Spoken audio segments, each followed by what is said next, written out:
evening, everyone, and welcome to another episode of Raising Bulls, brought to you by the Beautiful Game Network, Golden Goal Press, and Roughneck Scarves. We are the only podcast dedicated to the New York Red Bulls 2 of the USL Championship. Tonight, we're going to talk about a draw that felt like a loss. Got it the second one in a row that was like that, and even more similarities, if we're to be honest.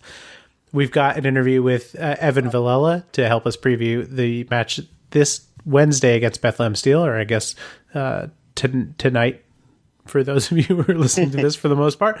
And then on the weekend, a second match against Atlanta United too. I think if you were going to look at this week, you should feel pretty good about the Red Bulls picking up points in these two matches. But I'm sure I'll end up with my foot in my mouth. Joining me tonight, as always, it's Joe Steen. How are you, Joe? I'm good. A little bit under the weather, but I apparently have a cold in the summer, which is completely uncommon. I'm hopefully this team can get back on track this week. I cannot hear people talking about having like cold or flu-like symptoms in the summer without thinking of the book The Stand. So I'll keep good thoughts for you. Hopefully this is not an end of the world pandemic that is being started currently. Oh boy. If it is, then I've lived a good life. We saw the end of Endgame. Stranger Things 3 is out. It's okay. If it ends now, it's fine. No big deal. I mean, I haven't watched season 3, so. Oh, get on that before. You've only got a little bit of time, Joe. Anyway, a little loopy. We're recording a little bit later than normal. I was on the USL show today. So go out there and listen to that, or don't, up to you, but I would recommend listening to it. Some really good stuff, and especially about League One. If you are at all interested in hearing about what's going on in the lower divisions, I would recommend that. Anyway, let's talk about the match from last Friday night. It was so frustrating, and frustrating in all the ways that we expect a match against Ottawa to go. Early on, Red Bulls have the run of play. They get scored on in just a horrific blunder. Alan Giannis and Preston Kilwine are both going up for the ball. Kilwine calls Giannis off. I think everyone in the stands could hear him calling off Alan Giannis. Alan Giannis does not hear it. They back into each other and fall over. That gives Carl Howarth basically free reign to run in on goal. He finishes near post. Down 1-0. And in the stands, you were there, and I'm basically saying, okay, here we go again. Match ends up being a little bit crazier because not long after Ottawa goes up, they go a man down after 2 yellow cards. And the Red Bulls finish out the half not looking great. They don't look like they're the team with a man up. They're a little bit listless in attack. They're playing very narrow. Second half, they bring on Janos Luba and Matthias Jorgensen after some time, and things looked a whole lot better. Still really frustrating, I think, overall. But what were your general takeaways? My takeaways were pretty much what John Wolniak said in the post-game interview, which I have not seen him that frustrated in a long time. And you could tell he kind of expected more with them being up a man, because I believe he said it was the 4th game where they've been up a man this year, and they haven't really gotten the result they've wanted. And, I mean, you pretty much hit the nail on the head. There was no creativity. They really didn't look like. I mean, yeah, Vincent Bezecourt, hits the post on a counter and he hits the crossbar. But other than that, I mean, they really didn't seem like they were ever going to finish chances in this game and win it. And I mean, credit to Ottawa, they did a good job packing bodies in behind the ball and basically thwarting any chances the Red Bulls had. But I mean, it never really seemed like they were ever going to win this game, even though they had the majority of the ball in the second half. They looked a lot better when they brought Jorgensen and Janos Luba on, but I don't know. I know we talk about how this team has scored a lot of goals this year and stuff like that, and maybe they're in kind of a rut. They usually around this time of the year go in a little bit of a rut, and then they don't score as many. But this week is a huge week because they need to pick up points, or else they're going to fall even further behind. Yeah, other teams are breathing down their neck. You mentioned it. They did not look good up a man. This is, again, the second week in a row. And it's not anything new. We know that if teams pack numbers behind the ball against the Red Bulls, they're going to frustrate them. They're going to force them to have to break them down. I mentioned this on the USL show today that Vincent Bezecourt getting back up to speed and seeing him on the field is fantastic. But it's not necessarily going to be helpful to this team, right? Because he is absolutely an MLS player, and he's working his way back up to fitness and to find a role with that team. And until he's really up there, I think we're going to be seeing him at the 2 level, but that will be sort of at the detriment of guys like Jared Stroud, who they've been grooming in the middle of the park, and Jean-Christophe Kofi, who's obviously another talented attacking midfielder, and it makes it a little bit difficult. And that's part, I think, of the deal of the MLS2 sides in general, and especially at Red Bull, but it's a little bit disheartening. One thing I want to touch on is Alan Giannis. We've watched him now only in a handful of performances. He really has had trouble cracking the lineup this year, but every time he has, the returns are not good. He's dropped tremendously from what he was last year, and I don't know if maybe there's some lingering injuries or some other factor, but he's having a really difficult season. Yeah, I mean, especially though you mentioned it with him and Kilwine colliding, everybody in the stands could kind of hear Kilwine calling him off, and then obviously Ottawa was able to score off that. But you've touched on it. He really hasn't looked like the same player.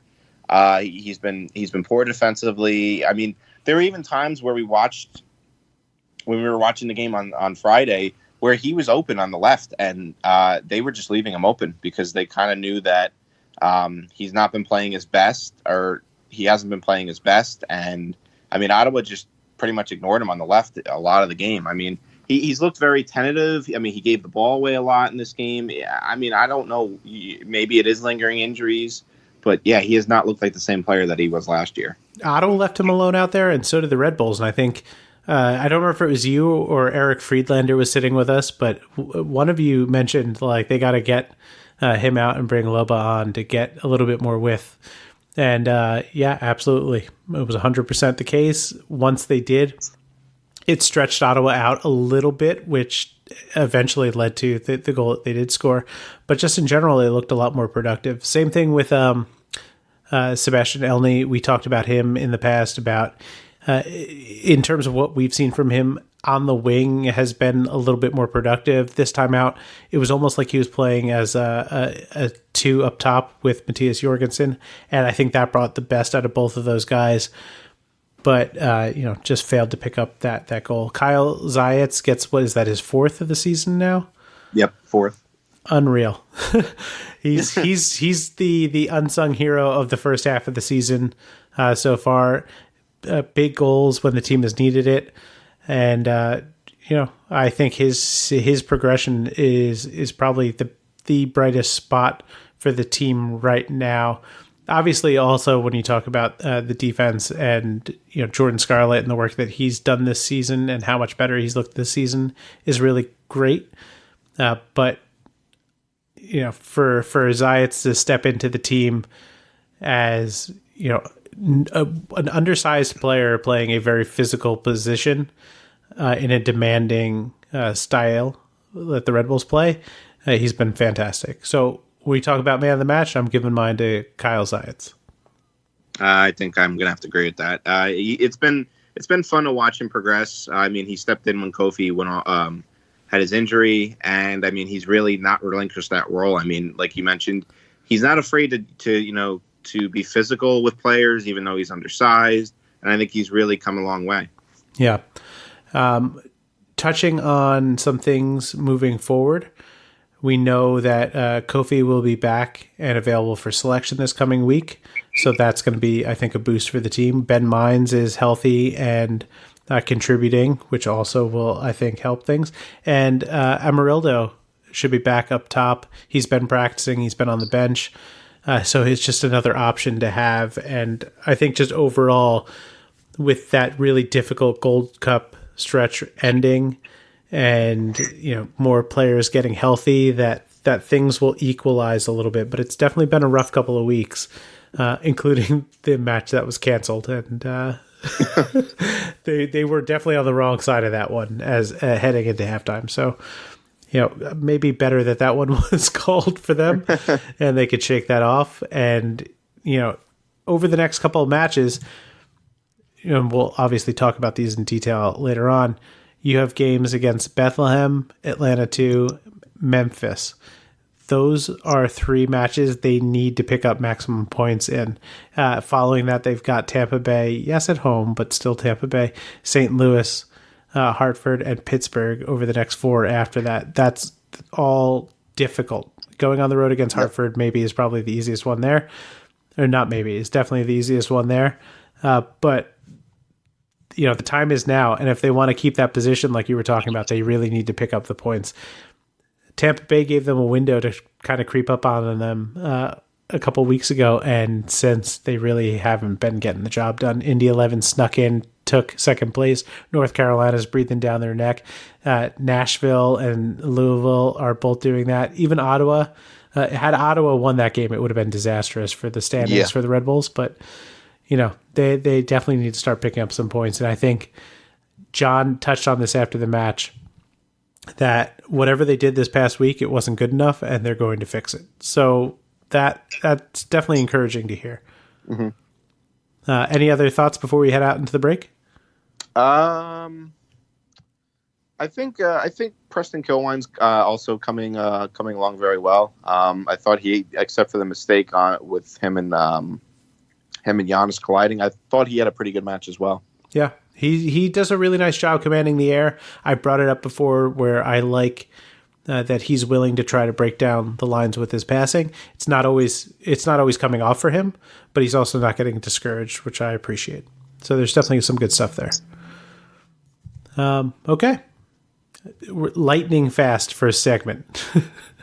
We will be back. When we do come back, you'll hear my interview from yesterday with Evan Villella of the USL show and Views from the Bridge, talking Bethlehem Steel. So stick around.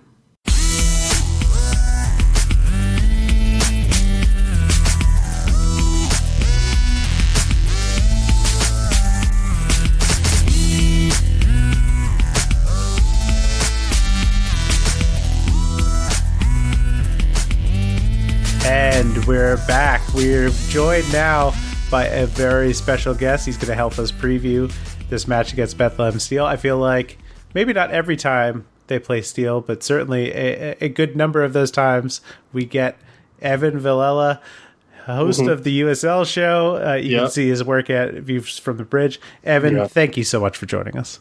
Hi, Joe. It's always nice to be here. I don't know if I would agree with having to put up with me, but... Hey, now listen. I think our biggest problems collectively is two people that cover MLS two sides of organizations that very much have a plan for those MLS two sides, but not one that favors consistency, is trying to figure out what actually to talk about every week. That's yes, that's very, very true. So I think. Right now, I mean, we're in different spots in the standings, but we're looking at the same exact inconsistency around the same point in the season. Yeah. Well, your side has always had a little bit better, luck with filling in holes and things. Yeah, fair. For one reason or the other. So. Yeah, fair.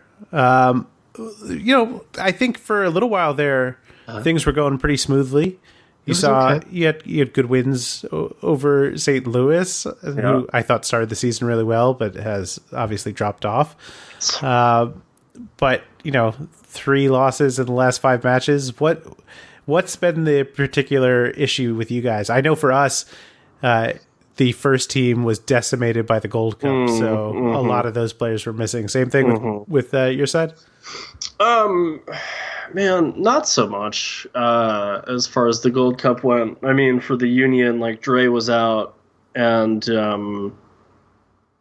I think Jimoy Topi was out for Bethlehem, Jamaica as well. But I honestly, like, looking at the schedule and just looking at some of the results, it seems like the overwhelming issue was playoff teams.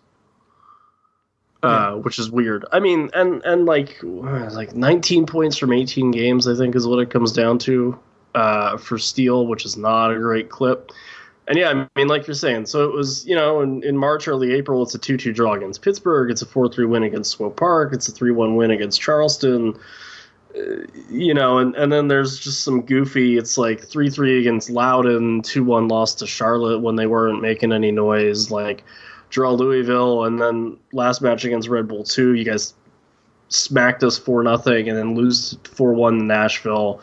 Like, it's just the team's all over the park, and really this year has kind of been Ernst Tanner coming in. It's his vision of the squad now. There's none of those guys that they had the last couple years, like Santi Moore or Chris Danko or Drew Skundrich or Matt Mahoney, where they were draft picks or whatever, and that kind of helped round out the team and maybe gave it, some more legitimacy, or guys that have been professionals or played at the college level. Like, it's a lot more U19s and things like that. And it definitely feels like it's just a lot more of a proving ground for some guys that, are showing well.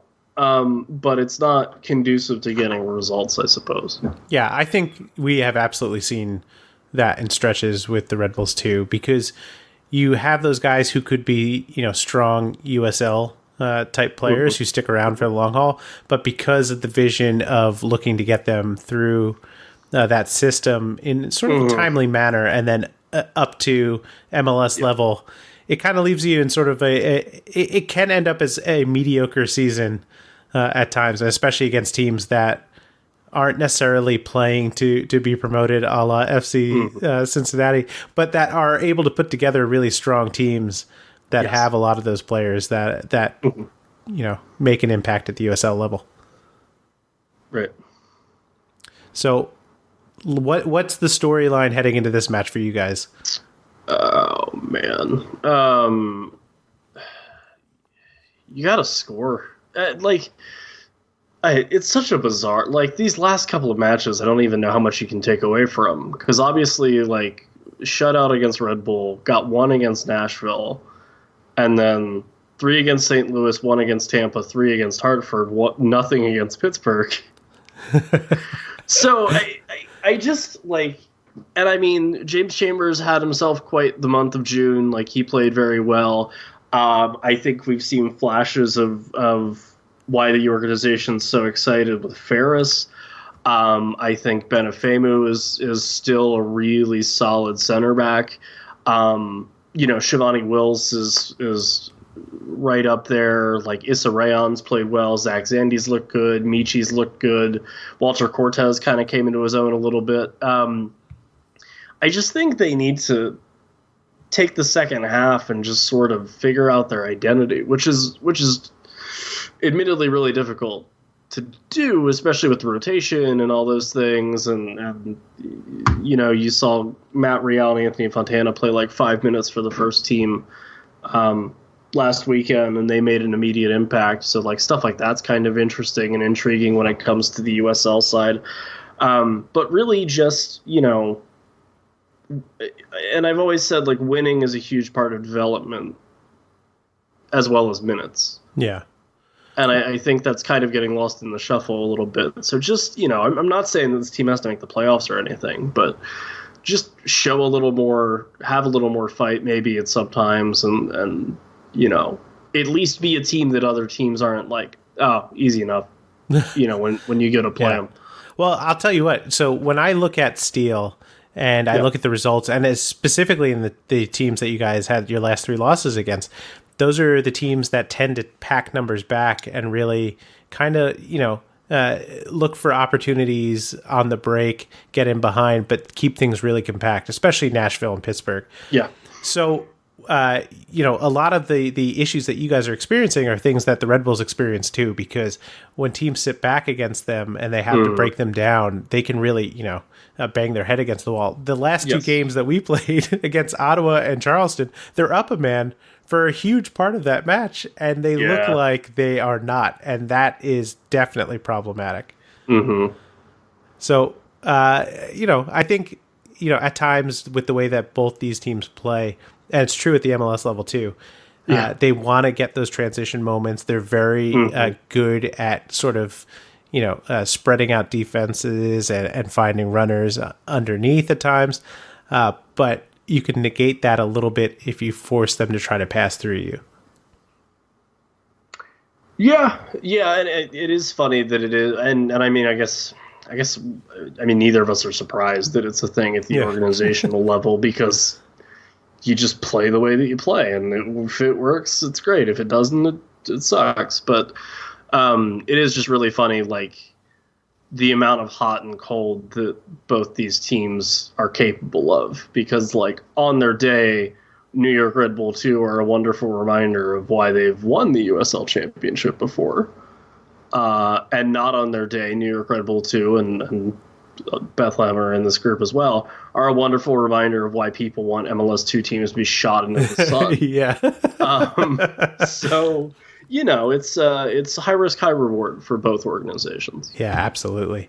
Let's turn our attention to the macro side of this, because, we touched on a little bit talking about Matt Real and Anthony Fontana, but just, it seems to me that at the MLS level, the Union is now starting to get a lot more benefit from Bethlehem Steel than maybe I think is being broadcast.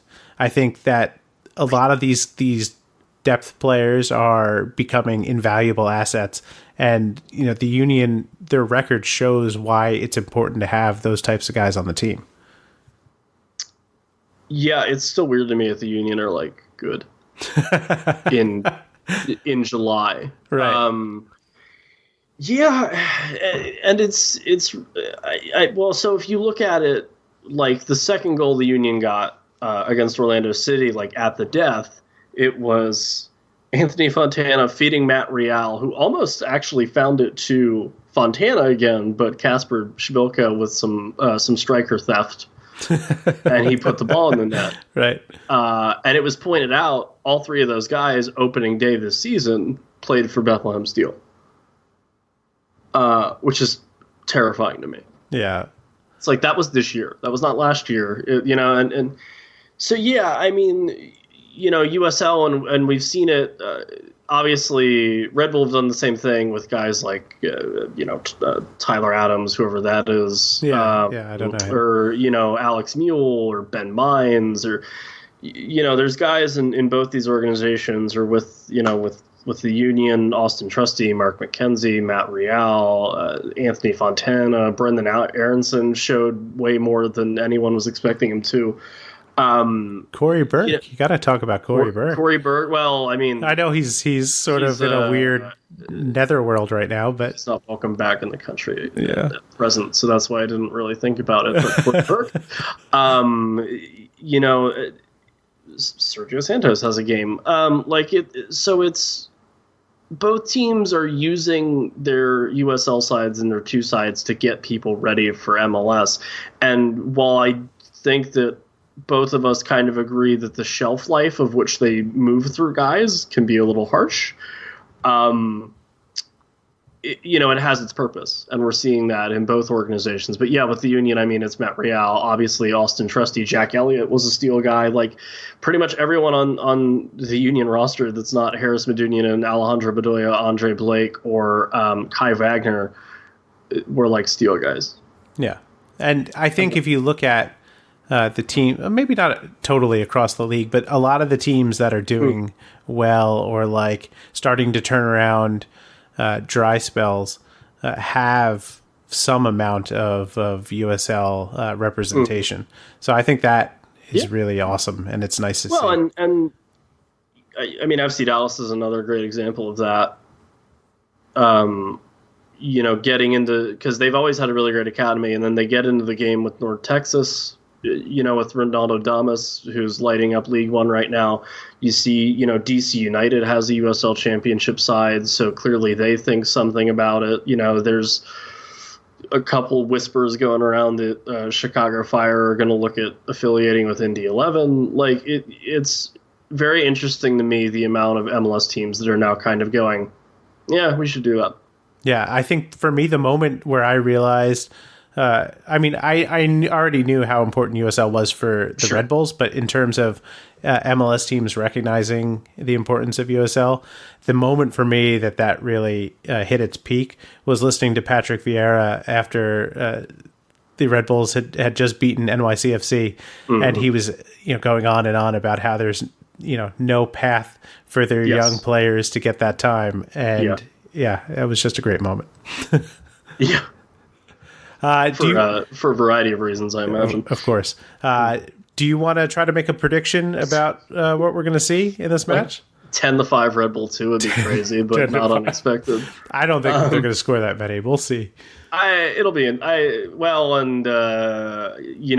are recording this. I don't even know what day it is. Tuesday, Monday. We're still on Monday. We're good. Great. We're still on Monday. The match is on Wednesday. I'm sure Wolniak and Burke won't know their lineups until Tuesday at about 10:30. So, PM. Yeah. So James Chambers will probably see the field.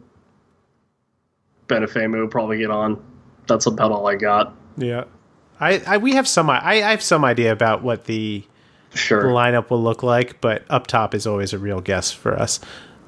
Jorgensen's been playing there quite a bit, but he's also now seemingly a little bit closer to MLS plans, so I don't know if we're going to see him. And every time you get a striker on the Red Bulls who's doing well at all, he's been pulled up to the MLS side. Tom Barlow starts off the year, scoring at a ridiculous pace. He's gone. Yep. Brian White, obviously, last year. So Jorgensen's got, I think, 6 or 7 goals under his belt now, so he'll be gone back to MLS soon. Yeah. So frustrating. 10-5 is what you say? I like that. Whatever. Yeah. If anyone listens to this, they're just listening to it because they need something to listen to. They're not here. Hopefully, they're out here for deep tactical analysis of what either of these teams are going to do, given how they build out their roster. That's true. You could look back and review what they did, but it's really hard to predict the future. The preseason shows are always I don't even know why we're doing these. Yeah. Hey, we have 5 guys on our team technically, so here we go. We get some player identification. This year was crazy because none of those games were streamed for a while, so it was just completely shooting in the dark. You're just kind of looking at the U18, U19 setup, and you're like, all right, probably all these kids. Yeah. Before I let you go, talk to us a little bit. You had a really cool thing happening last month. I caught an episode that you did with Austin Deleuze. It was Out in the Crowd, right? Yeah. So North Carolina FC captain and midfielder Austin Deleuze is a friend of the USL show, and awkwardly enough, when this happens with soccer players, a friend of mine. So he asked me if I wanted to do a little something for him. He runs the Playing for Pride campaign. I know Benefemu, Zach Zandy, and James Chambers did it on the Steel side of things. I know Ben Mines for sure did it for Red Bull too, because he did last year, and I thought it was crazy that there was a 16-year-old doing that. But it's all about partnering up with Athlete Ally and trying to raise money for awareness and inclusiveness and just kind of visibility for LGBTQ plus folks with a soccer slant. And so Austin wanted to know if I wanted to do an interview series called Out in the Crowd, and I said I sure would, but the catch was that he had to interview me first about my experiences coming out and being gay and all that fun stuff, and then I got to interview a couple of wonderful people that I knew or that we know through mostly the Beautiful Game Network of podcasts and things. So definitely go check that series out. It was really special for me to be able to do that. It's always crazy when a pro athlete comes to you and tells you to do something. Yeah. And he's more nervous to do it than you are. So that was a nice little role reversal. You check all that stuff out, Playing for Pride on Twitter. And and there's a link to donate there. I think they're like super close to their $20,000 goal. So if they could hit that before next week, that'd be amazing. Yes, get out there and absolutely donate to that, guys. It's a truly worthy cause. What during that series, what's the thing that maybe surprised you the most? I mean, any of the support and things that I got from anybody really was really interesting. But I mean, just that whole campaign in and of itself is really interesting because Austin just runs that by himself. Like, I think a lot of people think that that's something that he like sets up, and then North Carolina FC's communications people go out and use their avenues and things like that. But it's all very grassroots. And there was players from literally all over the world. I know it was every pro league in the U.S. was represented.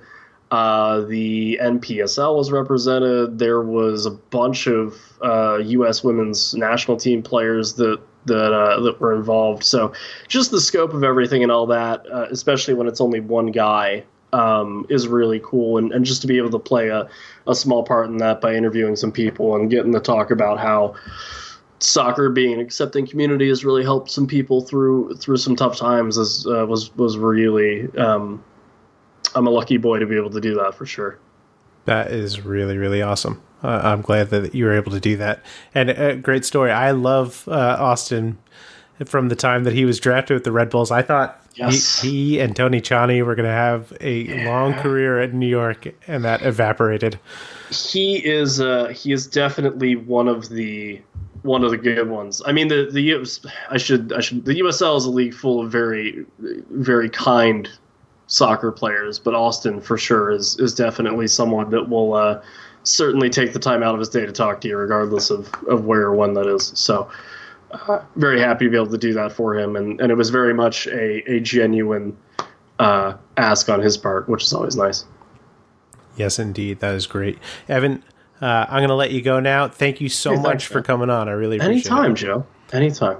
And when we come back, we're going to finish out our Beth Steel preview. We're going to preview the match against Atlanta United 2 this weekend, so stick around.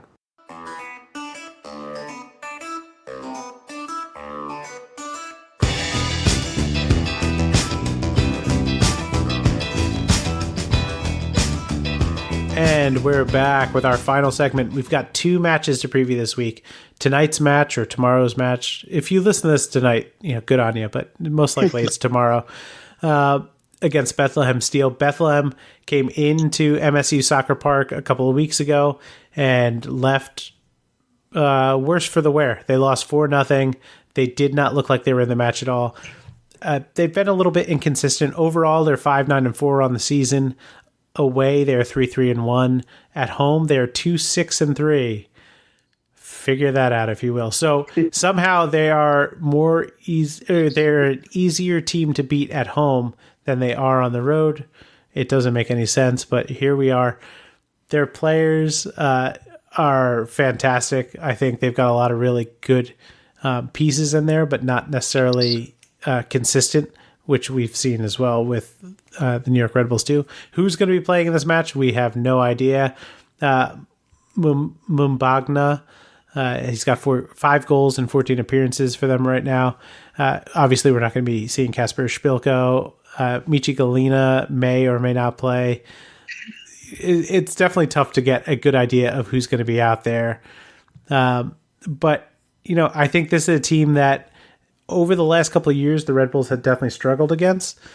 Since it hasn't really, or so far this season, that is obviously not the case. I think that they're going to be able to keep this going. And a lot of it has to do with how poor Bethlehem's offense/defense has been really over the last month, or at least inconsistent. They lost 4-1 to Nashville and then beat St. Louis 3-1 a couple of days later. Then lost 2-1 to Tampa Bay, then beat Hartford 3-0, and then lost. It was a Bob Lilly special, a 1-0 loss on the 4th of July. Joe, looking at this match this week, what are we going to get from either of these sides? Well, I think you're going to get a classic Bethlehem Red Bulls game where Red Bulls are going to look to try and control the game. Bethlehem's going to look to hit them on the counter. I wonder if Red Bull 2 can break the so-called winless streak against them, because they have not won the last 3 times they've gone there. I think they've had 1 draw and 2 losses. But I mean, the first game I think is a bit of an outlier, because we know that Bethlehem was severely, like, they couldn't even fill out their bench that week when they came to MSU earlier this year.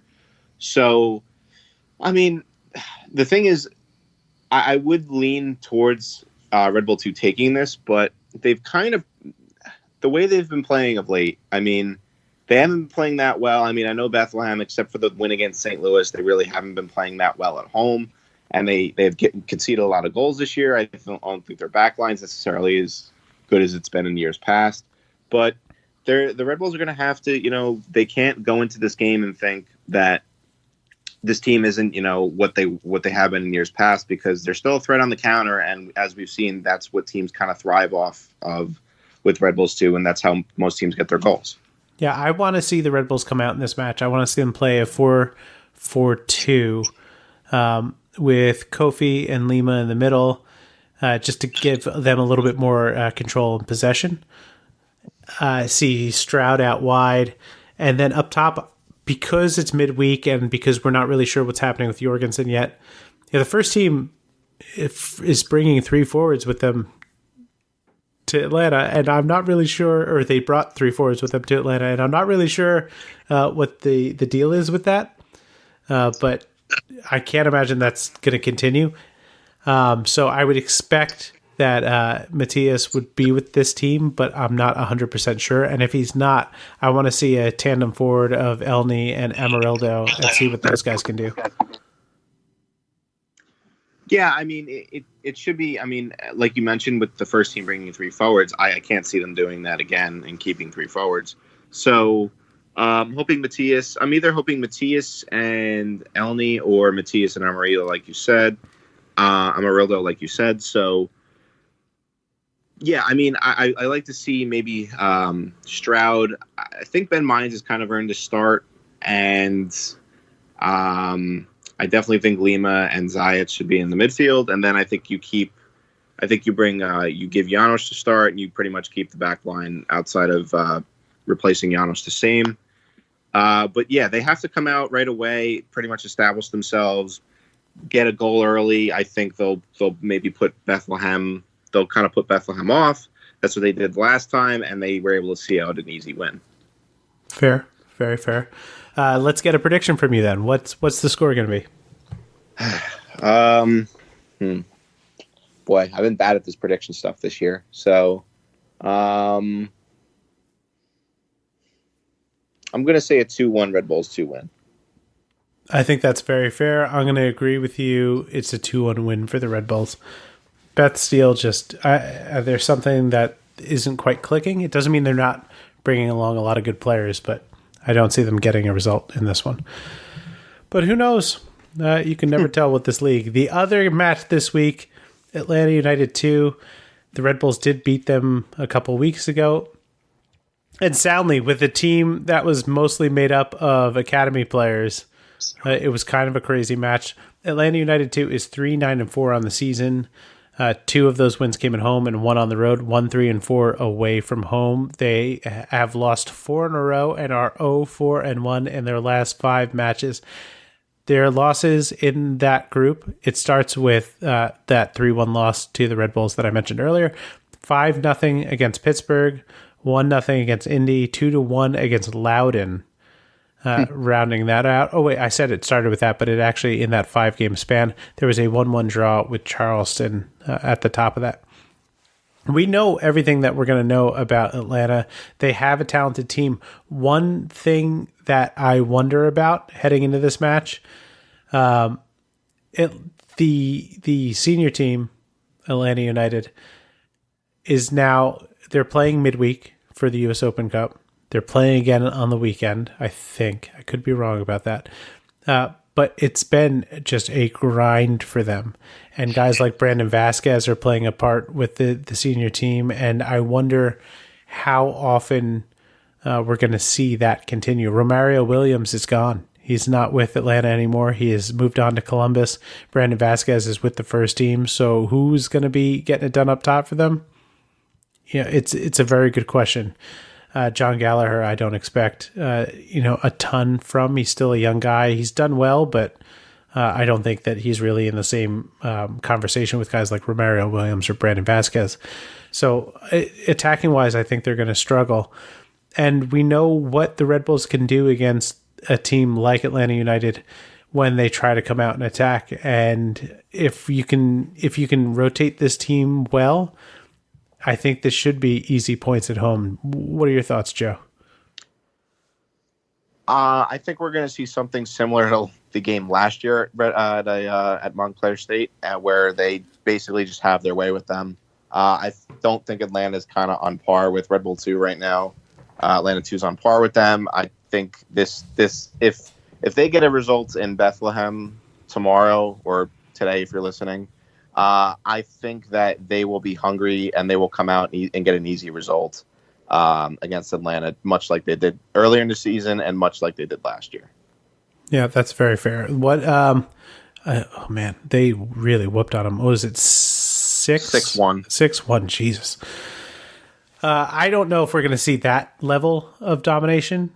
I guess it depends on who's with the first team for the Hudson River Derby. I hate calling it that. It's Derby. This weekend. It could be really interesting depending on who's going to be with the first team. I do think that this is going to be a lopsided victory, but what's the scoreline going to be, Joe? I'm going to say 4-1 Red Bulls 2. 4-1. Oof. I'm going to say 3-0. Maybe they give up 1. 3-1. I'll say 3-1. They're prone to a mistake or so in the back. I just don't know. Like Atlanta United, they have a talented team, but these are all still young guys. They're not really, largely breaking into the first team just yet. I mean, everybody knows the ultra talented Andrew Carlton. There was some eye rolling going on. I don't know if you could feel that. Plays for this team, and yeah, he could pull the strings or maybe make something happen, but there's just not a ton around them. Laurent Kasaidu leading the team with assists. Anderson, Asaidu, all right up there, but Laurent Kasaidu is leading this team with 3 assists. That points to an offense that is struggling. Yeah, I guess is the right way to say it. Put it lightly. I think that's fair. I don't. They really haven't put anything together. I mean, earlier in the season they were impressive, but I mean they've scored less goals than Hartford this year. Yeah. So I will say, in their defense, if you look at the stat leaders for Red Bull 2, Tom Barlow is still the top goal scorer this season. Hasn't played with the team in like 2 months. Matthias Jorgensen is just behind him with 6 goals. Jared Stroud with 5. Kyle Zayats is the 4th best on the team scoring. He's got 4 goals. Derek Etienne is a 3-goal scorer for this team. So that's the top 5. Derek Etienne, who does not play for this team, really. Matthias Jorgensen, who's kind of making his way, and Tom Barlow, who doesn't really play for this team anymore. So, the stats don't always tell the full story. Jared Stroud leading the team. He's got 5 assists. Then Marcus Epps, 3. Andreas Ivan, he's played 2 matches, has 2 assists. And again, you probably won't see him very often. It's pretty crazy. 3-1. Yeah, all right. We made our predictions there. I got one other thing I want to talk to you about. Okay. I didn't mention this before we started, so it was something that came to me while we were doing this. But every year in this transfer window, or at least it seems like that every year since maybe 2016, 2017, the Red Bulls are leaning on the Red Bulls 2 as at least one of the signings that they make during the summer window comes from the Red Bulls 2. We know today that Florian Villella has received his green card. He is no longer an international player, does not take up an international roster spot. So there's a little bit more wiggle room. Who on the Red Bulls 2, a Red Bulls 2 player, not a MLS guy who is loaned down, who on the Red Bulls 2 will be signed in this window by the Red Bulls?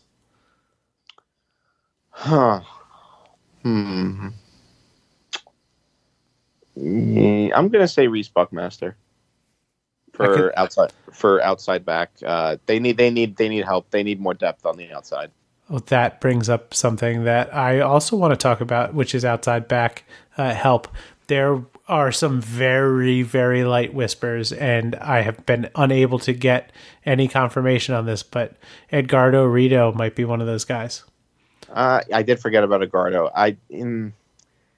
Yeah, I mean it's got to be somebody from an outside back position, because I mean they maybe could, maybe I don't know if Zayats is ready to make that jump. I don't think so yet. I don't think so.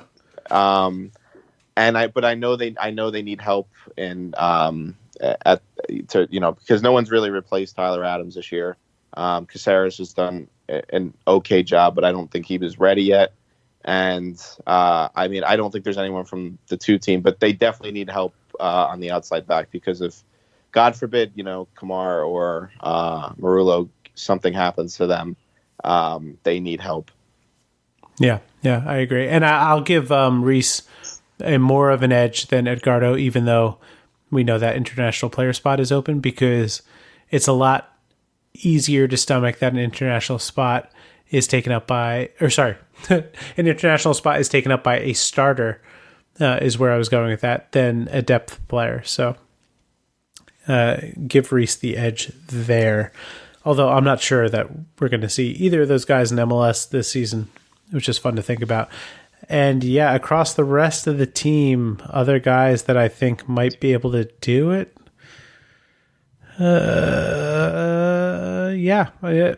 Maybe Jordan. No. Maybe Jordan? No. But they've already got 4 center backs. I don't think they're going to be signing another one of those. Yeah. I mean, maybe Jared. Maybe they take Jared. I don't know. The last thing they need on the first team right now is another winger. I know, but I mean, yeah. I was kind of leaning towards Jared playing maybe the 10 role a little bit more, but I don't think he's fully grown into that position yet. And now with Beza back too, I think the first team is going to look at him when there's him or Omir or Mark Shikoski. Like, there's already a lot of guys who I think are capable of stepping in there. Yeah, I don't really see anybody else except for maybe they just need help on the at outside back, and I think that's probably the best idea right now, is to promote one of those guys. Yep, I think that's true. That brings us to the end of our show. Yes, it's a little bit truncated this week, but it is late. And that's how we're going to do it. If you want to follow us on Twitter, I'm at _Joe Goldstein. I am at JSteen15. And if you'd like to follow the show, and we hope you do, we are at Raising Bull Cast. That's one bull, Raising Bull Cast. And of course, that's on Twitter, as I said. You can also follow Red Bulls News Network on Twitter at RB News Network, or go to rbnn.us to see our written work and many other writers, talented writers, writing about the Red Bulls and Red Bulls 2 and international teams and so on and so forth. You can go to raisingbulls.com to see where we keep all of our episodes. You can write us questions there at questions@raisingbulls.com.